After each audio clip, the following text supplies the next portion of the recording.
Welcome sa Here Story PH. Maraming salamat. Narinig nilang lahat at natawa na may pag-unawa.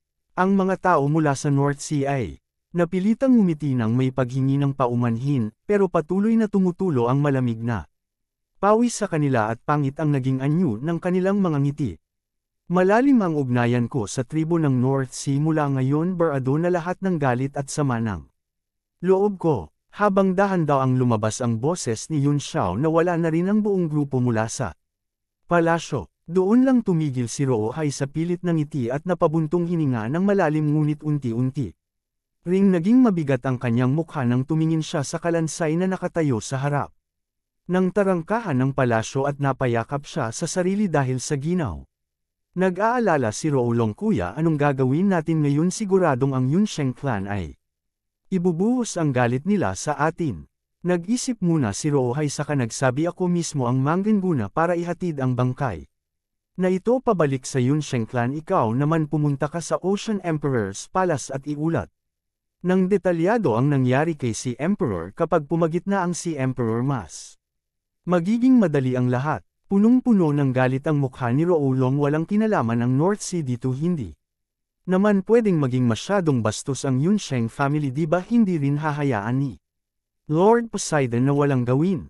Sana nga, sabi ni Roohai sabay buntong hininga. Hindi ko akalaing si Yun Xiao ay lumakas ng ganito. Ang taong ito ay hindi na natin kayang labanan sa hinaharap. Alam niya ang kalahati ng kasaysayan ni Ron Xiang at Yun Xiao at matagal na niyang gustong makilala ito, pero hindi niya inaasahan na sa biglaang pagkikita ay ganito ang kalalabasan. Malungkot ang lahat ng miyembro ng hari ang pamilya, sanay silang utusan ng apat na dagat at walang nagtatangkang sumuway, pero sa harap ng mga tunay na walang kapantay na makapangyarihan, wala silang pinagkaiba sa karaniwang tao. Pagkaalis ni Yun Xiao sa North Sea, sumakay sila sa 9th grade na warship at lumipad sa pagitan ng dagat at langit na agad tumawid ng libo-libong milya. Sa loob ng Divine Realm Tablet may isang lupain na puno ng magagandang bundok, malinaw na tubig at laging lantian, malamig ang hangin, maliwanag ang araw at nakakapreskong damhin. Dumadaloy ang batis at nagiging ulap ang espiritual na enerhiya na bumabalot sa buong lugar. Isang palasyo ang biglang lumitaw sa kalagitnaan ng espiritual na bundok. Kinuha nito ang lahat ng elemento mula sa iba't ibang direksyon at nabuo sa ere bago bumaba sa magandang lupain. Dahan-daang iminulat ni Yun Xiao ang kanyang mga mata, bagaman ang katawan niya ay bagong nakapasok pa lang sa Divine Transcendence Realm. Ang kanyang pagkaunawa sa Great Realm Divine Technique ay mas naging masinsin. Simula nang binanggit ni Ocean Emperor Polong ang Maha-Ancient Scripture, ang Great Realm Divine Technique ay isa sa apat na kasulatang pinakamalapit dito, at ang Divine Realm Tablet ay isang likas na Heavenly Saint tool mula pa nang ipanganak ang Heavenly Martial Realm. Kahit ang malalakas na Demon Masters ay kaya lamang makipag-ugnayan sa Six Paths Demonic Weapon at hilahin ang kapangyarihan nito, ganoon din ang Divine Realm Tablet. Hindi ito lubos na makokontrol. Ang tinatawag na Divine Realm Technique ay hindi tunay na tablet technique kundi paraan ng mga makapangyarihan para magamit ang kapangyarihan ng tablet. Kaya tinawag itong ganoon. Matagal nang umiiral ang Divine Realm Tablet, samantalang ang Great Realm Divine Technique ay isinilang mula sa mahabang kasaysayan ng mga pagkaunawa ng iba't ibang eksperto sa Heavenly Way. Sa mga oras na ito nakabisado na ni Yun Xiao ang karamihan ng mga banal na incantation na kayang gawing tore ang buhangin at magpausbong mula sa wala, ngunit palaisipan pa rin sa kanya ang tunay na kapangyarihan ng Divine Realm Tablet. Kung mayroon din itong artifact spirit, paano ko ito matatagpuan? Paano ko malalaman kung buhay o patay na ito? Sa tagal nang nawala, malamang ay wala na ito. Yun Xiao ay napangiti ng bahagya na may halong malisyosong iniisip. Pagkatapos bigla siyang nasa loob ng palasyo. Ang mga pavilion ay maayos ang pagkakaayos, at ang mga pasilyo ay paikot-ikot katulad lang ng mga palasyo sa labas. Isang magandang figure ang lumapit sa kanya. Nang makita siya, hindi maiwasang manginig saglit, pero bumalik agad sa normal. Big Brother Yun Xiao, ito ay si Dinglinger na ilang araw nang nagpapagaling. Pamayat ka, sabi ni Yun Xiao.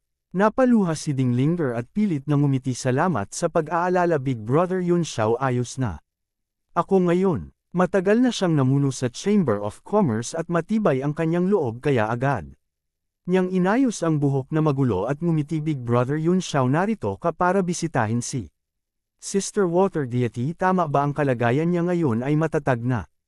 Tumango si Yun Xiao, sabay-sabay silang naglakad sa pasikot-sikot na pasilyo hanggang sa makarating sa isang bulwagan. Sa loob may isang napakalaking gintong lotus na umiikot. Ito ang lotus seat ng Fahua at doon natutulog ang water fairy. Payapa at tahimik na katagilid ang ulo at nakapikit ang mga mata.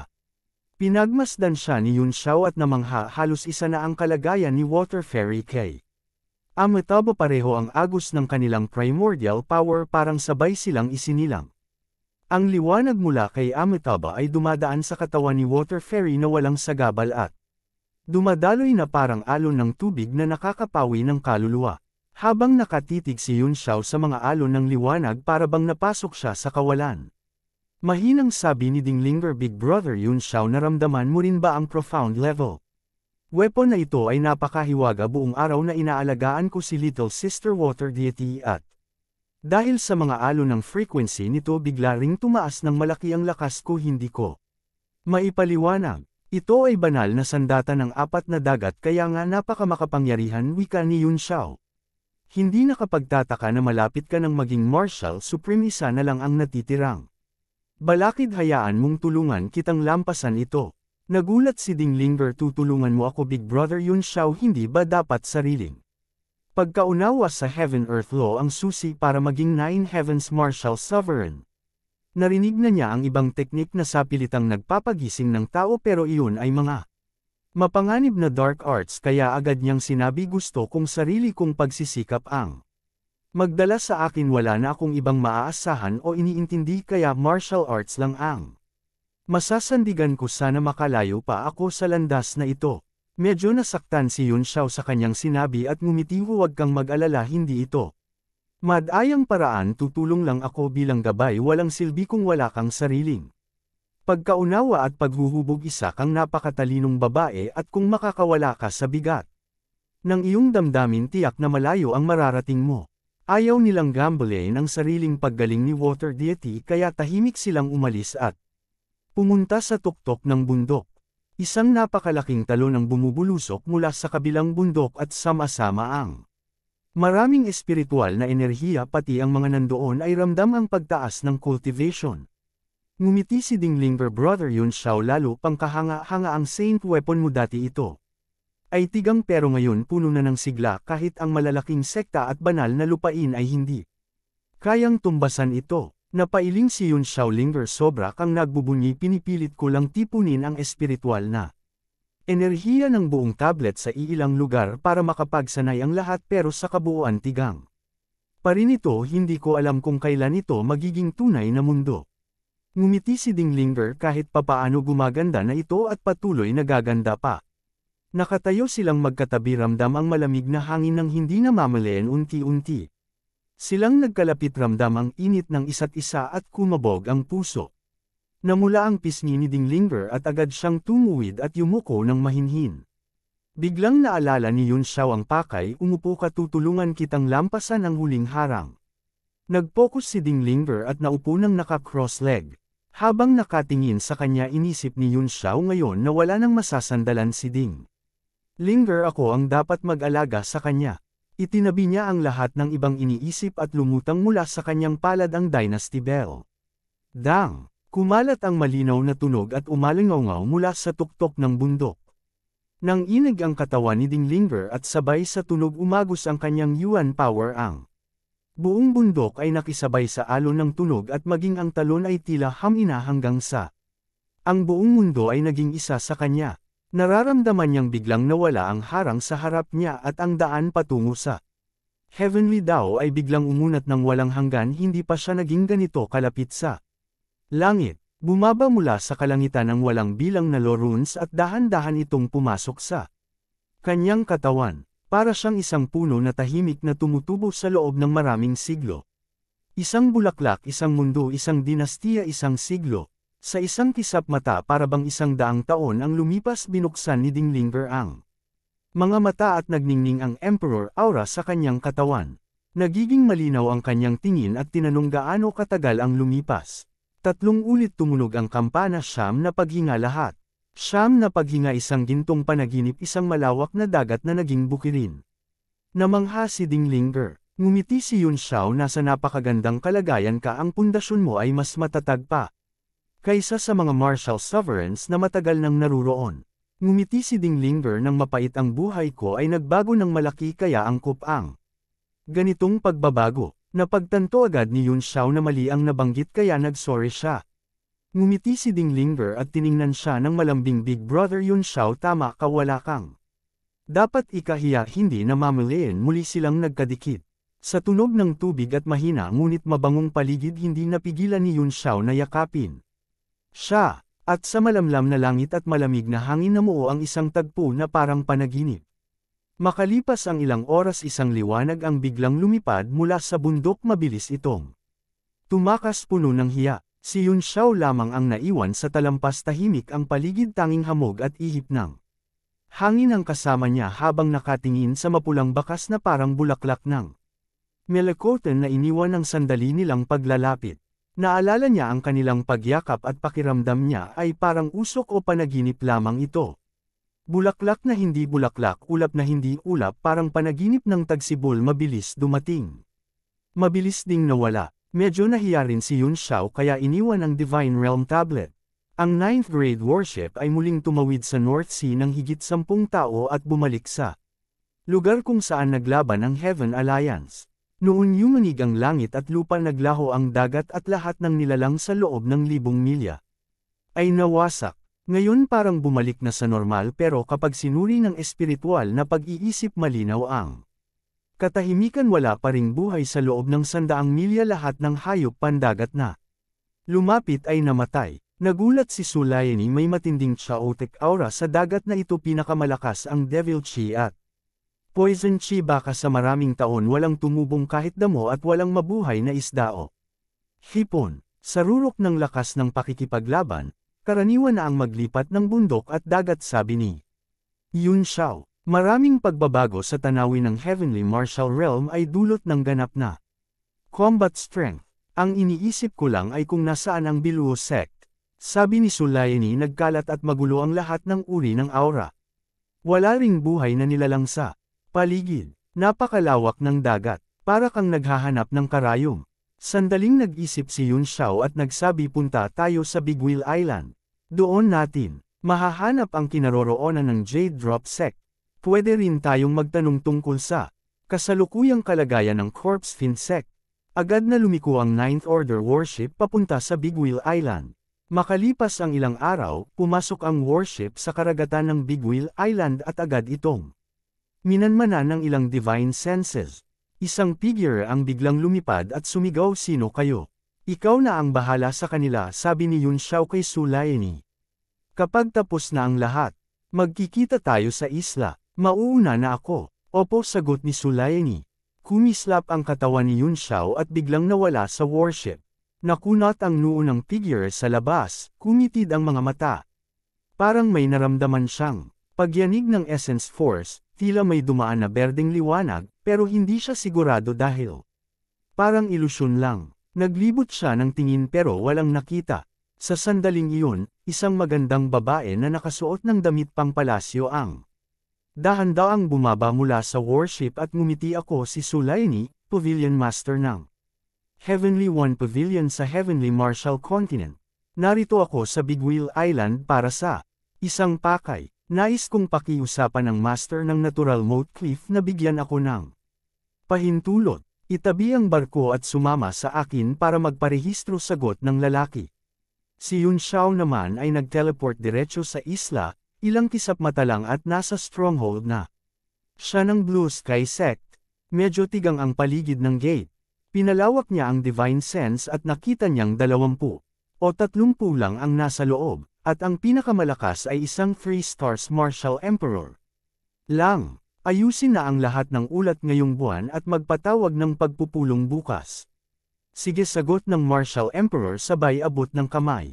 Maghiwa-hiwalay na kayo. 5 mukhang katiwala ang nakatayo sa harap niya. Lahat sila ay yumuko at umalis isa-isa. Maliban sa isa na hindi gumalaw.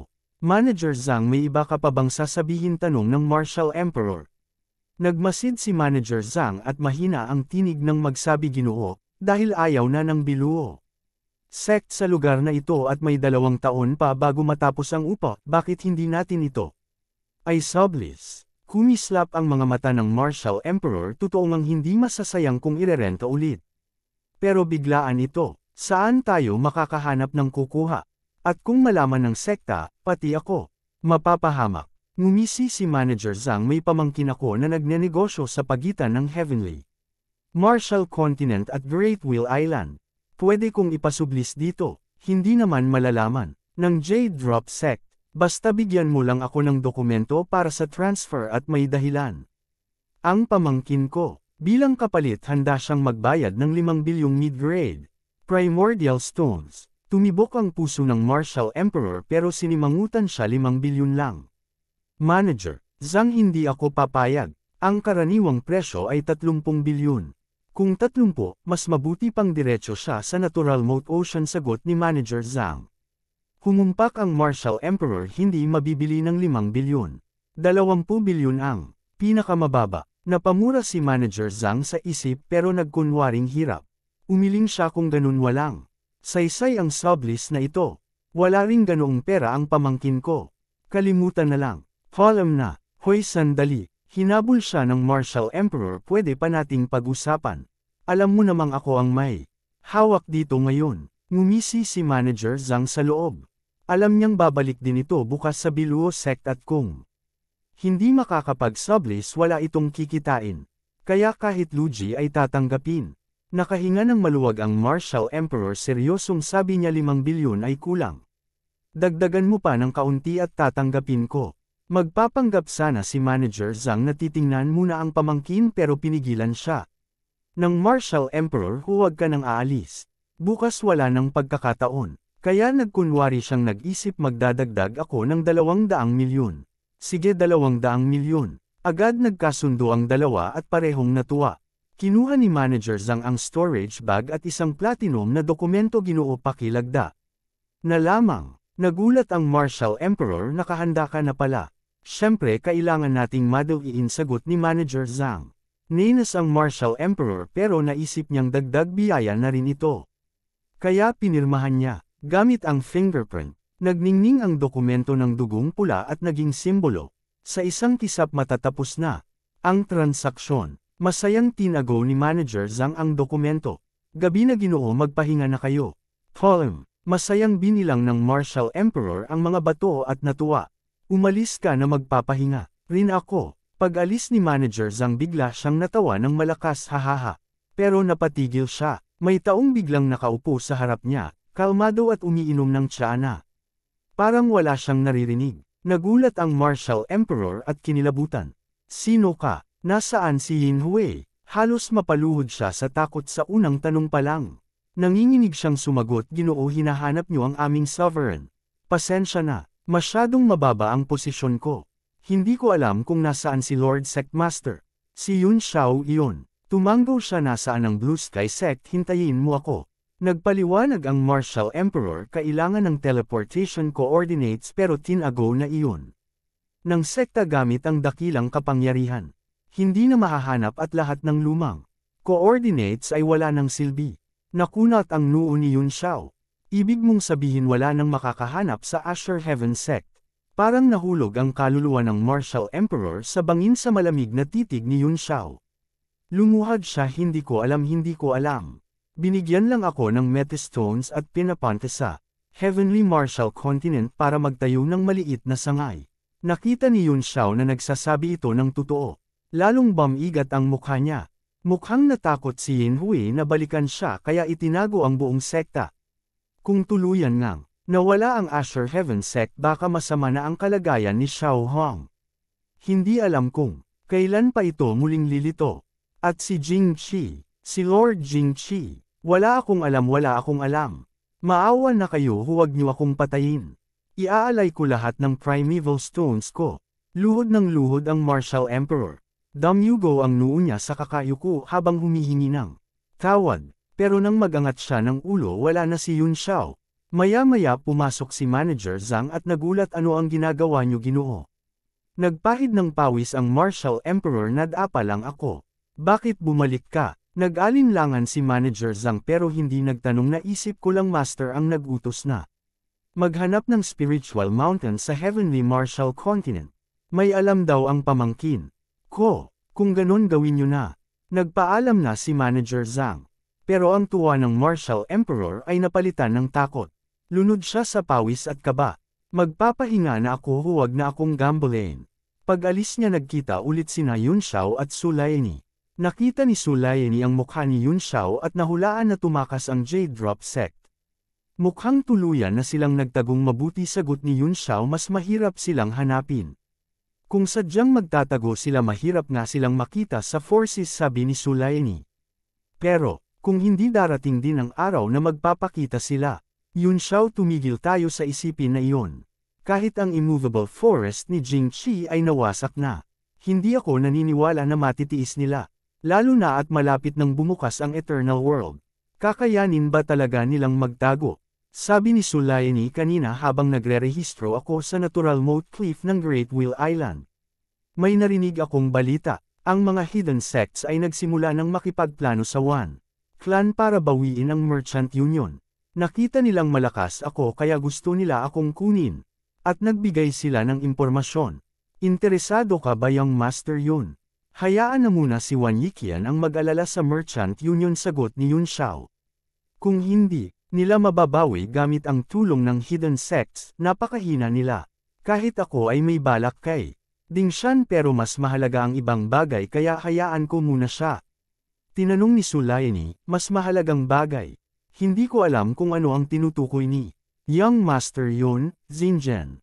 Magbubukas na sana ng bibig si Yun Xiao nang biglang may isang lalaking sumugod at dumating sa harap nila. Yumuko ito at nagsabi, kayo po ba si Lord Li Yun Xiao?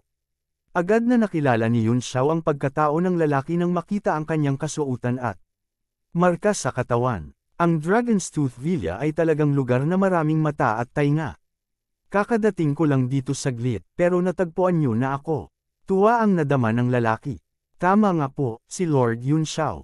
Ako ay mensahero ng Dragons Tooth Villa. Pagbati sa inyo, Ginoo.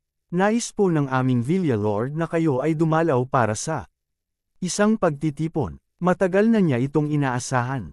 Natakot itong baka tanggihan siya ni Yun Xiao kaya nagdagdag, upang hintayin kayo, buong intelligence team ng Manor ay kumilos. Naghanap kami araw at gabi, 24 na oras, kaya lang namin nalaman kung nasaan kayo. Nakunat ang noo ni Yun Xiao. Hindi ko kilala si Zhu Tianhan.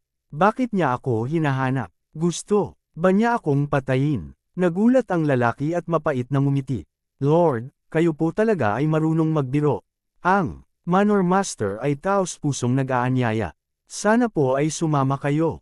Kung ganoon, tugon ni Yun Xiao, sasama ako upang makita kung ano ang pakay ni Zhu Tianhan. Sa lakas niya ngayon, maaari siyang pumunta kahit saan sa mundo. Labis na natuwa ang lalaki. Malaking karangalan ang matagpuan at madala si Yun Xiao. Mabilis siyang nanguna sa daan, natatakot na magbago ang isip ng dalawa at tumakas. May sariling balak si Yun Xiao. Nais din niyang pumunta sa Dragon's Tooth Villa upang malaman ang tungkol kay Wu Dacheng. Mabilis silang dinala sa kampo ng Dragon's Tooth Villa. Ang namamahala doon ay personal. Pangsumalubong at agad nagulat. Di nagtagal, narating nila ang teleportation formation, at makalipas ang ilang oras ay nakarating sila sa isang napakalaking isla. Buong isla ay parang matayog na bundok. Mula sa itaas, makikitang puno ito ng gusali. Parang sa Long family ng Heavenly Ridge, ngunit hindi ganoon katayog. Hindi ba ang sabi, ang Dragon's Tooth Villa ay itinayo sa isang dambuhalang ngipin ng dragon? Napaka-normal lang ng islang ito. Ngumiti ang tagapamahala. Paanong magkakaroon ng ganoon kalaking ngipin ng dragon sa mundo? Ngunit totoo pong may Dragon's Tooth, at sinasabing ito ay mula sa totoong dragon. Hindi ko alam kung totoo, pero iyon ang pinakamahalagang yaman ng aming manor. True Dragon's Tooth.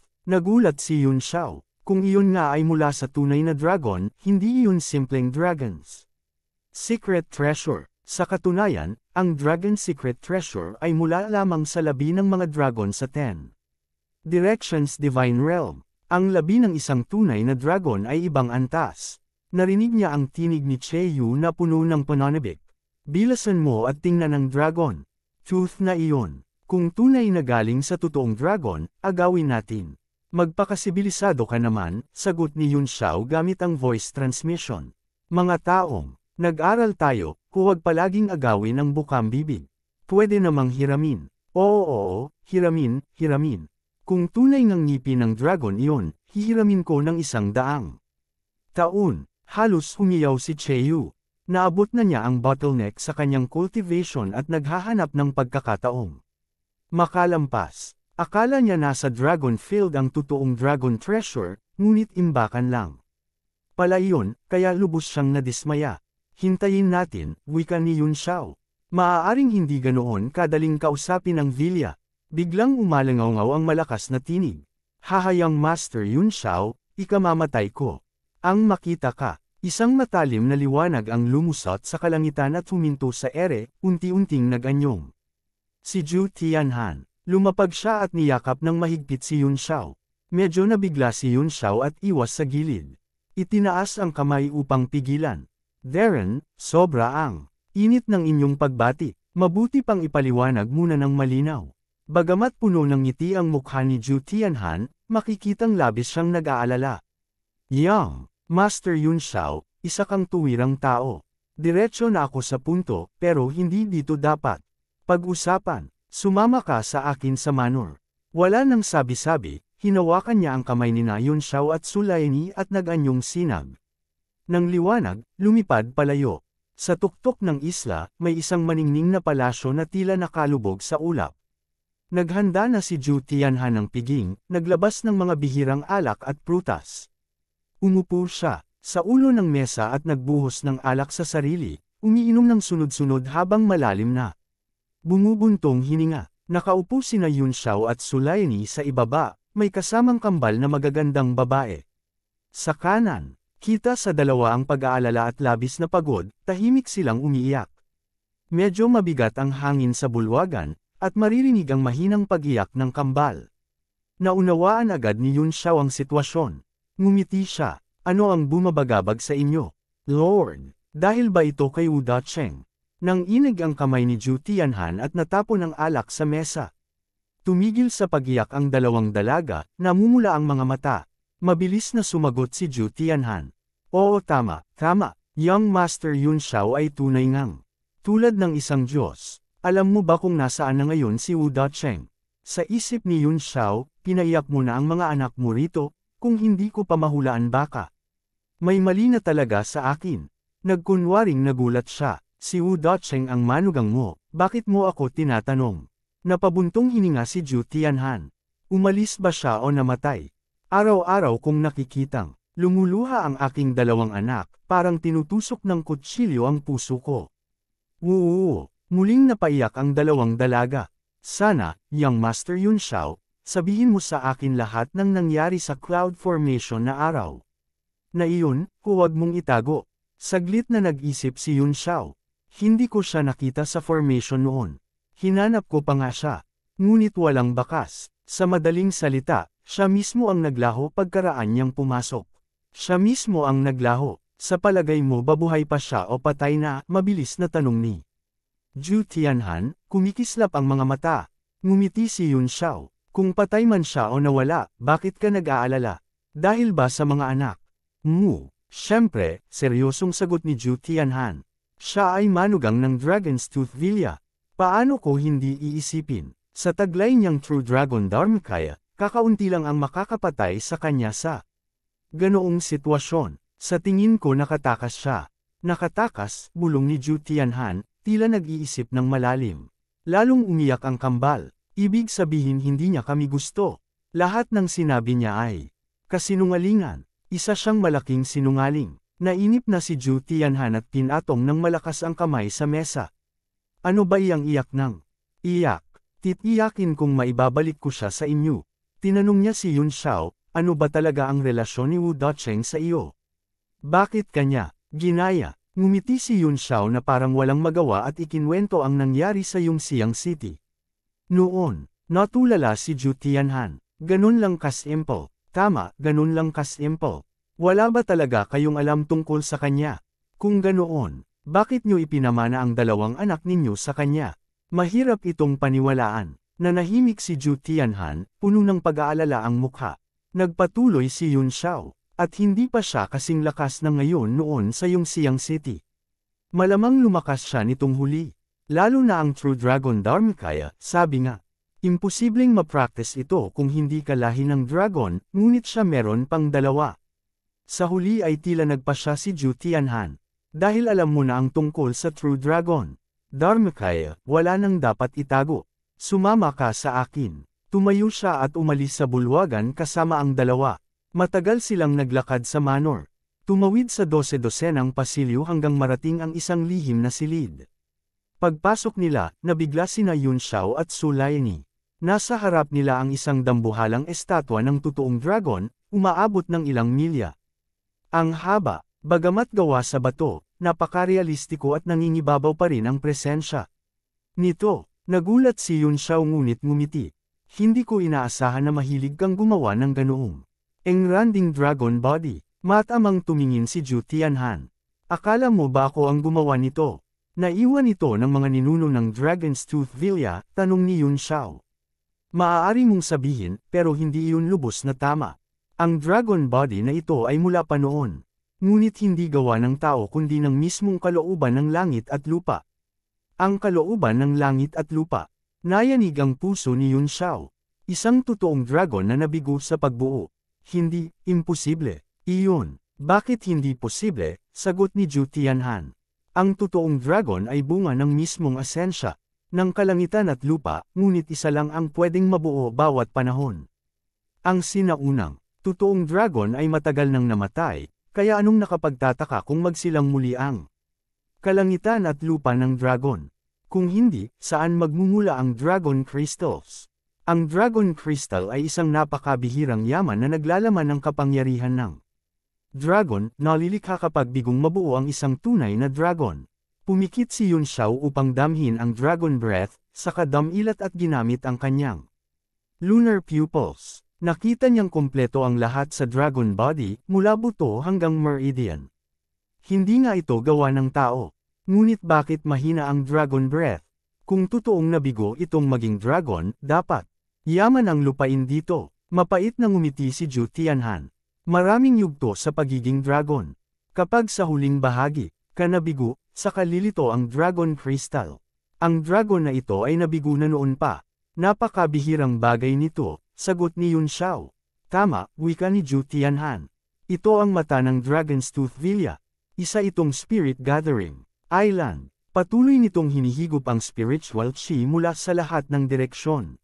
Nagulat si Yun Xiao. Bagamat ramdam ko ang napakalakas na spiritual chi sa islang ito, wala akong nakikitang formation power o senyales ng spirit gathering.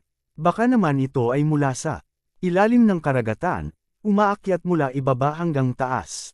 Huminga ng malalim si Zhu Tianhan at nagsabi ang Master Yun Xiao, nakikita mo ba ang nasa bibig ng dragon? Matagal nang napansin ni Yun Xiao iyon, may nakalagay na offering board na may 4 na gintong titik, white teeth, sun and moon. Baka totoo ang mga balita na ang Dragon's Tooth Villa ay may tunay na Dragon's Tooth ng laki. Ang kanyang mga mata, tama iyon, sagot ni Zhu Tianhan. Pinisil ni Yun Xiao ang kamao niya at nag-iba ang emosyon niya, tumawa ng malakas si Che. Yuhahaha, hiramin bilasan, hiramin na. Nakakalungkot na ang white teeth, sun and moon ay nakuha na ni Wu Docheng, sabi ni Zhu Tianhan habang nakatingin sa kanya. Bagamat may hinala si Yun Xiao, nagulat pa rin siya, ganitong kayamang bagay paano naging kampante si Darren na ibigay iyon sa kanya. Bumantong hininga si Zhu Tianhan, ang totoo matagal nang nasa Dragon's Tooth Villa ang white teeth, sun and moon, pero ginagamit lang ito bilang mata ng formation upang mang-alap ng spiritual energy. Hindi ko alam paano nagawa ni Wu Docheng na palayain ang kapangyarihan ng tunay na dragon mula sa white teeth, pero nagawa niyang ipakita ang true dragon avatar na nakita mo noon. Kaya pala iyon ang pinagmula ng true dragon avatar. Gulat na sabi ni Yun Xiao, anong sikreto? Ang meron siya para ganap niyang makontrol ang katawan ng tunay na dragon. Iyan din ang nais kong malaman, sagot ni Zhu Tianhan sa kagustuhang manalo sa martial arts contest. Pinadala ko sa kanya ang White Teeth Sun and Moon pero bigla siyang nawala. Sobrang mahalaga ang bagay na ito maliban sa dalawang anak kong babae, wala ng ibang nakakaalam. Kung hindi agad mahanap ang White Teeth Sun and Moon, unti-unting hihina at matutuyo ang formation at kapag nangyari iyon tuluyang matatapos ang Dragon's Tooth Villa. Dahil lang kaya niyang kontrolin ang tunay na Dragon's Tooth, ganoon na lang ang tingin mo sa kanya, my lord, sabi ni Yun Xiao na may halong panunuya. Totoo, medyo naging pabaya ako, tugon ni Zhu Tianhan, pero kung uulitin ko, handa akong ipakasal sa kanya ang dalawang anak kong babae. Gagawin ko ang lahat para makuha ang kanyang loob, hindi lang dahil sa kapangyarihan ng White Teeth kundi dahil din sa pagkaunawa. Sa Heavenly daw na taglay nito, ang tunay na dragon ay isinilang mula sa asensya ng langit at lupa at maging ang isang ngipin nito ay naglalaman ng pinakadalisay na Heavenly daw. Kung ito ay mabasag, ang benepisyo ay walang hanggan. Mabilis ang tibok ng puso ni Yun Xiao. Kailangan nating hanapin ang Wu Docheng, hindi pwedeng makawala ang Mokong na iyon. Sigaw ni Cheyu, ang labi ng tunay na dragon ay dapat mapasakamay ng isang tunay na tagapagmana ng dragon, kundi isa itong insulto. Nakakalungkot na nawawala si Wu Docheng, sabi ni Yun Xiao. Ang kanyang pinagmulan ay misteryo. Paano natin siya mahahanap sa lawak ng mundong ito? Biglang gumawa ng hand seal si Zhu Tianhan, isang pulang liwanag ang lumabas at pumasok sa bibig ng dragon at tumama sa offering board. Nagningning ang mga salitang White Teeth Sun and Moon at unti-unting lumitaw ang isang anino. Sa ere, sa gitna ng hamog, lumitaw ang isang napakalaking puting ngipin, parang puting buto. Kahit projection lang ito, nanginginig pa rin ang kaluluwa nila. Labi ng tunay na dragon, siguradong ito ay tunay na dragon's regret, sigaw ni Cheyu, labis ang tuwa. Alam din ni Yun Xiao na totoo yun, ang lakas na ganoon ay imposibleng peke, malawak at walang hanggan gaya ng mundo. Hindi ibig sabihin walang paraan, sabi ni Zhu Tianhan, ang nakikita mo ngayon ay hindi ilusyon kundi tunay na projection mula sa White Teeth. Ano? Yun Xiao ay napatigil pero agad niyang naintindihan, 1,000-mile track ang teknik. Tumango si Zhu Tianhan dahil napakahalagang kayamanan ang tunay na Dragon's Tooth. Natural lang na may espesyal itong paraan, kahit alam ni Wu Docheng na may iniwang marka ang mga ninuno sa White Teeth. Hindi sapat ang lakas niya para burahin yun, kaya may paraan pa rin akong madama ang presensya ng White Teeth. Kung ganoon, bakit hindi mo agad hanapin, my lord? Tanong ni Yun Xiao. Dito nagsisimula ang problema, sagot ni Zhu Tianhan. Kahit nadarama ko ang White Teeth, hindi kumatukoy ang lokasyon nito. Sa una nag-alala ako na baka patay na si Wu Docheng sa isang kakaibang espasyo kaya pamalya ang lokasyon, pero ngayon mukhang sinasadya niya ito. Isang teknik na kayang gambling ng spatial positioning ay napakalakas kahit pansamantala, kaya ni Wu Docheng makialam hindi niya ito magagawa habang buhay? Tanong ni Yun Xiao. Iyan din ang nakakapagtaka, isang buwan ko na itong binabantayan at pareho pa rin nakikita ko ang impluensya, pero hindi ang lokasyon. Ngayon lang ito nangyari, siguradong may ginawa si Wu Docheng. Galit na galit si Zhu Tianhan, kumikislap ang mata sa galit. Nakapamiwang si Yun Xiao, hawak ang baba, parang nag-iisip. Ngayon naalala ko isang bagay. Halos sigurado na ako. Ano yun? Tanong ni Zhu Tianhan na nagulat. Ang 10 Supreme Treasure sa Secret Treasure ng tunay na dragon, siguradong nakuha na ni Wu Docheng, sagot ni Yun Xiao. Ano? Imposible. Gulat si Zhu Tianhan, hindi makapaniwala. Iyon ang paliwanag, isa sa 10 Supreme Treasures ay tinatawag na Universe Light Plate. Isang makapangyarihang Zuan artifact na kumokontrol ng espasyo, malamang nandoon nakalagay ang White Teeth Sun and Moon, kaya madaling nabubura ang coordinates. Alam ko rin ang bagay na iyon, sagot ni Zhu Tianhan. Tinatawag itong universe ng 4 na direksyon. Ngayon malinaw na ang mga hinala ko, pero ano ang gagawin natin ngayon? Hindi naman imposibleng mahanap ang bakas ni Wu Docheng, sabi ni Yun Xiao, pero ano, basta mahahanap natin siya habang buhay na magkakautang sa iyo ang Dragon's Tooth Villa. Sabik at kinakabahan si Zhu Tianhan, kahit anong kondisyon ni Yun Xiao handa siyang pumayag. Kahit ang anak niyang babae, ipapakasal niya. Gusto ko itong pag-usapan sa isang kaibigan, sagot ni Yun Xiao. Kumislap ang liwanag sa kanyang noo at lumitaw si Cheyu sa tabi niya. Nang inig ang puso ni Zhu Tianhan kahit alam niyang may Saint Tool si Ling Han iba pa rin ang makita sa harap ng mata. Paglitaw ni Cheyu natigilan siya sa laki ng katawan ng dragon parang nasa gitna siya ng kababalaghan ng langit at lupa hindi makaalis. Tahimik silang tatlo na naghintay. Matapos ang mahabang sandali bumantong hininga si Cheyu dumadaloy sa katawan niya. Ang dragon essence at kumikislap ang berdeng liwanag ng kanyang mga kaliskis. Haha tumawa si Yun Xiao nag-breakthrough ka ba? Umiling si Cheyu hindi ganoon kasimple malayo pa pero kung totoong may white teeth sa bibig ng dragon mas lalakas ang kapangyarihan ng creation at mas malaki ang tsansa kung mag-breakthrough. Muling nang inig ang puso ni Zhu Tianhan ang taong ito ay isang divine transcendence expert at mas mataas pa sa kanya ang breakthrough na binanggit ay hindi basta-basta kundi ang pinakamataas na antas. Sino po kayo mabilis siyang nagbigay galang? Kaibigan ko si Cheyu isa rin siyang dragon sagot ni Yun Xiao baka kaya niyang madamo kung nasaan ang white teeth. Umirap si Cheyu at sumanghal sobra kang umaasa kung kaya ko iyon matagal na sana. Akong pumunta sa Dragon's Tooth Villa pero may ideya ako kung paano hanapin si Wu Docheng baka gumana. Basta mahanap natin siya magpakailanman akong magpapasalamat sagot ni Zhu Tianhan. Sumanghal si Cheyu sa isip niya wala nang salamat ibigay mo lang sa akin. Ang tunay na Dragon's Tooth haha pero hindi niya iyon sinabi at imbes ay nagsabi kong nakuha ni Wu Docheng ang 10 secret treasures ng tunay na dragon isa doon ang World Sword na iniwan ng tunay na dragon. Napaigtad ang puso ni Yun Xiao at naintindihan ang ibig niyang sabihin ibig mong sabihin. Mararamdaman mo ang presensya ng World Sword. Hindi palaging sagot ni Cheyu imposible kung masyadong malayo at kung hindi niya gagamitin walang paraan. Siguradong may malaking kaugnayan ang taong ito sa Dragon Race dahil nakuha niya ang World Sword gagamitin niya iyon bilang personal na espada sabi ni Zhu Tianhan. Sana nga subukan ko sagot ni Cheyu. Umupo siya ng naka-cross leg at nagmeditasyon nagpakawala ng 2 berdeng liwanag na naging espada sa harap niya at nagsimulang magningning. Patuloy siyang nagpadala ng seals at unti-unting lumitaw ang anino ng Green Dragon sa ibabaw ng mga espada. Namilog ang mata ni Zhu Tianhan at nagulat itong espada. Ito rin ay World Swords ng tunay na dragon sabi ni Yun Xiao. Ano, maging si Su Laiani ay nanlaki ang bibig. Nang mabasag ang World Sword na hati ito sa 4 at nahulog sa lupa paliwanag ni Yun Xiao ito ay 2 lamang kapag norify ni Wu Docheng ang isa mararamdaman ito ng 2 sa loob ng isang saklaw. Naiintindihan ko masayang masaya si Zhu Tianhan. Lalo pang naging magalang siya kina Yun Xiao at Cheyu hindi lang malakas si Yun Xiao at maraming kayamanan maging ang isang kaibigan niya ay may pambihirang pinagmulan. Tahimik silang naghintay hanggang sa lumipas ang oras ng isang incense stick binuksan ni Cheyu ang mata at ibinalik ang 2 espada. Kumusta na tanong ni Zhu Tianhan na sabik.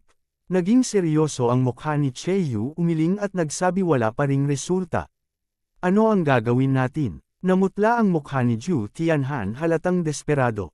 Huwag kang masyadong mag-alala my lord sabi ni Yun Xiao hindi pa nerefine ni Wu Docheng ang sword hindi ganoon kadali ito gamitin mo muna ang ibang bagay bilang mata ng formation para sumipsip ng spiritual energy sa paligid. Iyan na lang ang magagawa natin sagot ni Zhu Tianhan na malungkot kailangan lang nating bumili ng oras. Bigla siyang tumanda ng ilang taon sa itsura habang nakatingin sa walang lamang bibig ng dragon. Kung wala nang iba aalis muna kami sabi ni Yun Xiao kapag may balita kay Wu Docheng. Ipapaalam ko agad. Kung may marinig ka kailangan mong sabihin sa akin sagot ni Zhu Tianhan. Huwag kang mag-alala sabi ni Yun Xiao at kung may balita ka tungkol sa Biluo Sect at Corpse Finsect ipaalam mo rin sa akin. Zhu Tianhan na bigla. Jade Drop Sect at Corpse Finsect. Ano ang nangyari sa kanila? May narinig akong kumikilos. Kamakailan pero busy ako kaya hindi ko napansin. Yun Xiao maikli ang pagpapaliwanag at malamig na sabi. Kailangan kong kausapin ng maigi sina Yin Hui at Jing Qi tungkol sa kanilang buhay at mga pangarap. Napalunok si Zhu Tianhan at napahinto. Young Master Yun Xiao laban sa buong Heaven Alliance mag-isa. At hindi alam kung nasaan. Ang taong nakasugat sa Lord of Heaven. Nagulo ang damdamin niya at hindi siya makatahimik ng matagal. Mataas palagi ang tingin niya kay Yun Xiao pero hindi niya inakala na ganito ang lakas niya. Nagulat din siya ng husto. Bagaman may mga balita tungkol sa Asher Heaven Sect at Corps Finsect kamakailan, hindi niya inasahan na ganito kalala. Nasira ang Motionless Forest at tinanggal ng Asher Heaven Sect ang kanilang spatial coordinates at naglaho. Mukhang magbabago ng malaki ang power structure ng mga nakatagong sects dahil sa labang ito. Nilabas niya ang lungkot at pagkabalisa sa pagkawala ng White Teeth Sun and Moon at nagsimulang mag-isip tungkol sa hinaharap. Napahiyaw ng bahagya si Yun Xiao at sabi, "Your Excellency, pumunta ka na. Kung may balita kayo tungkol sa mga taong ito ipaalam agad. Sa amin, kami na muna aalis." Alam din niya na hindi agad maisisipsip ni Zhu Tianhan ang impormasyong ito kaya ayaw na niyang mag-aksaya ng oras. Ipagpapatuloy ko po ang pagsama, Dragon's Tooth Manor ay laging tatanggap kay Yang Master Yun Xiao at sa inyo bilang mga panauhin, madali ang sabi ni Zhu Tianhan. Walang kailangan pampalamuti, sabi ni Yun Xiao na may ngiti. Alam na po, my lord. Nagbago ang tatlo at naging mga sapa ng liwanag at lumipad palabas ng Dragon Tooth Villa. Kaagad nilang inilabas ang 9th grade battleship at naglaho sa abot tanawin. Tiningnan ni Zhu Tianhan ang pagkawala ng taillight ng warship at matagal bago bumalik ang kanyang sarili. Kaagad siyang nagutos na gawin ang lahat para hanapin ang Jade Drop Sect at Corpse Fin Sect. Sa 9th grade warship, tumingin si Yun Xiao sa malayo. Malawak ang langit at dagat at malinaw. Ang asul ng kalangitan. Old Dragon, hindi mo talaga mararamdaman. Biglang tanong niya, hehe sagot na nagmula kay Che Yu mula sa likod. Kilala mo ako ng lubos haha. Natigilan si Sulayani at agad na naintindihan. Narinig niya at sabi na may naramdaman si Che Yu tungkol kay Wu Dacheng. Hindi ko alam kung si Wu Dacheng ba iyon o hindi, sabi ni Che Yu, pero naramdaman ko ang presensya ng isa pang espada. Hindi ko pa matukoy ang coordinates.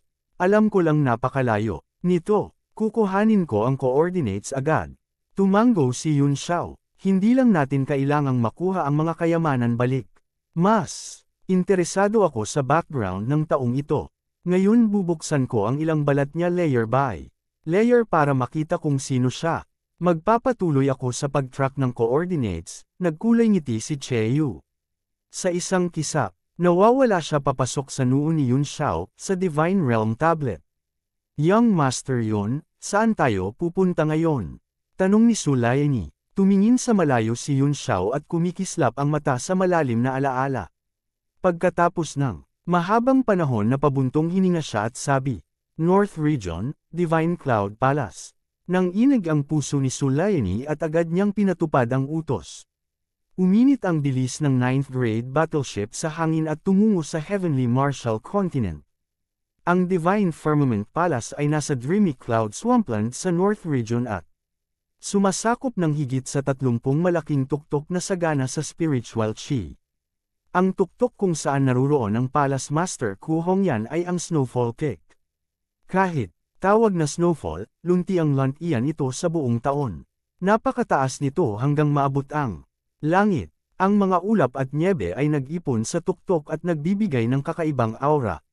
Sa ilalim ng pagtakip ng mga lunti ang tuktok maraming sinaunang gusali ng sects ang nakakalat. May grupo-grupo na nagpapalamuti sa mga tuktok at bumubuo ng isang maluwag na sekta. Biglang may tunog ng kampana mula sa tuktok ng bundok na nagpaiyak sa maraming ibon. Maraming demon beasts ang tila natakot at bumagsak pababa sa bundok. Tila hindi nila narinig ang kampana ng matagal na panahon. Nagsimulang gumalaw ang mga tao mula sa loob ng sinaunang gusali. Mga babae silang payat, ang mga katawan at nagsimulang magbulungan. Kampana mula sa Baoyin Mountain. Meeting ba ito ng lahat ng elders? Hindi ba isang buwan pa lang ang natitira? Sino ang nakakaalam? Maraming kailangang ihanda para sa malaking kaganapan na muling paglabas ng sect mula sa bundok. Muling tumunog ang kampana. Malinaw at melodya ang tunog at mas may pagka-urgent. Kaysa dati, tila aakyat na ang mga nasa guardian level sa Snowfall Peak. Malaking galaw ito. Ang tunog ng kampana na inalala ng ilan. Nakakamiss pala. Tumunog muli ang pangatlong kampana kasunod ang mabilis na dang-dang-dang. Umabot ng 9 na beses at umalingaw sa buong Dreamy Cloud Swampland. Lahat ng ibon at hayop na tigilan at tumakbo sa iba't ibang direksyon. Ito ay urgent report, may kalaban. Kalaban? Paano iyon posible? Naka-seal off kami ng bundok halos 20 taon. Paano tayo magkakaroon ng kaaway? Hindi ako sigurado, pero ang siyam na tunog ay urgent signal ng pag-atake ng kaaway. Sinong makarinig ng siyam na tunog saan man dapat agad pumunta sa Snowfall Peak. Nagkagulo ang mga disciples mula sa ibang tuktok. Kaya na rin tayo. Matapos mag-usap, bigla ang karamihan at nag-anyong ilaw at nagmadali papunta sa main Peak. Sa Snowfall Peak dumarami ang tao at ang yelong hindi natunaw ng 10,000 taon ay kumikislap na may malamig na liwanag. Lumalabas ang maraming tao sa tuktok. Isang purple palace ang nakatayo. Ilang buhay ang nanunod sa malawak na langit at Dreamy Cloud Swampland. Sa tuktok nakatuon ang mga mata ng lahat sa isang tao. Ang tao ay isang binata na nakasuot ng damit na mas maputi pa sa nyebe at walang dungeons. Ang payat na katawang nagmumuni-muni sa nyebe ay tila tigla at parang estatwa. Nakatingin ang lalaki sa Purple Palace pero hindi kalmadong kalagayan ang nasa puso niya. Kumakalat ang mga alon sa kanyang mga mata. Nakatitig ang mga tao ng may pag-iingat. Hindi nila siya kilala pero ramdam nila ang kanyang makapangyarihang aura. Nagulat sila sa kanyang kabataan. Nakaayos ang siyam na elders sa harap ng Purple Palace. Ang pinakamabata ay 67 ngunit napagbaguhin ng anyo, kaya misteryosong 30 o 40 anyos ang itsura nila. Matagal bago inalis ng lalaki ang tingin sa palasyo at tumingin sa siyam. Isa-isa niya silang sinuyod at sabi, "Nandito lang ako para makita ang aking beauty elders. Hindi na kailangang ganitong eksena. Shanshao Palace, hindi ito lugar para pumunta at umalis ng basta-basta. Pwedeng makipagkita sa kung sino gusto mo." Galit na sigaw ng pinuno ng siyam na elders na si Luo Chonru. Itinaas niya ang 2 daliri at sinabi, "Iniutos ko sa iyo na umalis ka sa bundok agad o papatayin kita ng walang awa." Ang bundok ay nakasil ng maraming taon. Hindi ba napaliligaw na ang kaharsyohan sa katawan ninyo? Tanong ng lalaki na may mapait na ngiti. Nagpakita ng mabait na ekspresyon ang isa pang elder na si Gu Shanshan at malalim ang buntong hininga. Sabi niya, "Gu Feiyang, 20 taon na. Bakit ka bumalik sa Shanshao Palace?" Biglang napahinto ang lahat nang lumabas ang pangalang iyon. Napatingin silang lahat ng may pagkabigla at takot. Ang lalaking nasa harap nila ay si Gu Feiyang, Martial Sovereign Vanquisher, ang salarin na nagdulot sa Divine Cloud Palace na isil ang bundok ng 20 taon. Nagkalat ang iba't ibang emosyon sa karamihan. Gulat, pag-aalinlangan, galit. May matinding pagkapuot sa isa't isa. Nagkaroon ng murderous aura sa itaas ng dagat ng ulap. At nyebe, maaaring hindi nila alam ang nangyari ni Ku Hongyan at Gu Feiyang noon pero nakatatak ang pangalang iyon sa puso ng lahat. Iyon ang dahilan para isara ng number 1 sect ang bundok ng 20 taon. Ngunit ang kaluwalhatian na iyon ay hindi masaklian sa Divine Cloud Palace. Ito ay isang kahihiyan. Naramdaman ni Yun Xiao ang kasamaan ng karamihan at ngiting mapanukso ang lumabas. Mahirap bang makita muli ang isang beauty? Iiwas ba siya sa akin magpakailanman? Hindi mo na kailangang mag-alala doon, utos ni Luo Chonru. Umalis ka sa Shanshao Palace.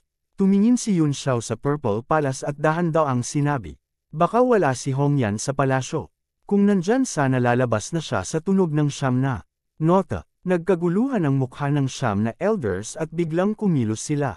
Sandali lang naging malabo ang paningin ni Yun Xiao at pagkatapos ay bumuo ang siyam ng isang formation at napalibutan siya na malamig ang mga mukha. "Tama ako," sabi ni Yun Xiao. "Kung wala si Hongyan, aalis na ako para hindi na kayo mag-alala. Pero curious ako kung nasaan siya." "Gu Feiyang, hindi ka namin masisisi sa nangyari noon," sinubukan ni Gu Shanshan na kausapin siya ng mahinahon, pero 20 taon na lumipas. "Ikaw ka pa rin at ang Divine Cloud Palace ay ang Divine Cloud Palace. Sana hindi magtama ang dalawang panig at huwag kang makialam sa mga bagay ng Divine Cloud Palace." Biglang may 2 babae na lumipad mula sa labas ng bundok. Isa sa kanila sumigaw ng, "May pagkabahala, hindi natin siya hahayaang umalis." Junting nasa kamay pa rin niya. Mabilis na lumapag ang dalawang babae sa tuktok. Sila ay Chile at Chimay. Ano, nasa hawak niya ang Junting. Nagbago ang ekspresyon ni Luo Chanro at nagalit.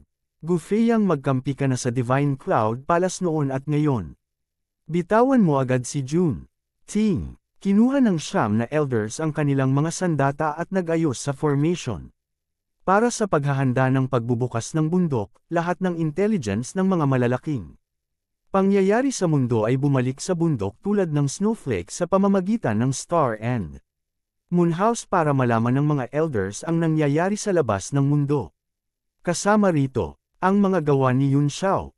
Bilang direct disciple ni Ku Hongyan, malaking bagay ang pag-aresto kay Han Junting. Ilang tao lang ang nakakaalam at tinago ito. Ngayon na dumating si Yun Xiao sa kanilang pinto, inihayag niya agad ang nangyari. Nagulat at napuno ang mga disciples ng galit hanggang tumunaw ang yelo. Feyang totoo ba ito? Tanong ni Gu Shanshan nang nagulat. Lumabas ang Flux Girl at may malamig na mukha at sabi, "Li Yun Xiao, inaamin mo ba ito?" Nang inig ang mga mata ni Yun Xiao habang tinitingnan sina Chile Chimay at Flux Girl at nahirapang magpigil ang tatlo. Nakangisi siya at sabi, "Hehe, inamin ko ba? Kayo ang mga saksi kaya alam ninyo kung bakit ko inaresto si Han Junting. Bakit hindi ninyo ikwento ang buong kwento?" Nagkulay kakaiba ang mukha ng tatlo at nagtinginan sila. "Anong nangyayari?" tanong ni Gu Shanshan. "Kami yun," sabi ni Chile matapos ang sandaling katahimikan. "Nagtrabaho kami kasama ang Dark North Duanju para mag-set up ng ambush para patayin si Li Yun Xiao pero nahuli niya si Junting sa halip." "Ano kaya bong?" sabi ni Gu Shanshan na galit. "Elder Shanshan," sabi ni Luo Chanro. "Wala nang kwento ngayon. Unahin nating iligtas si Jun Ting."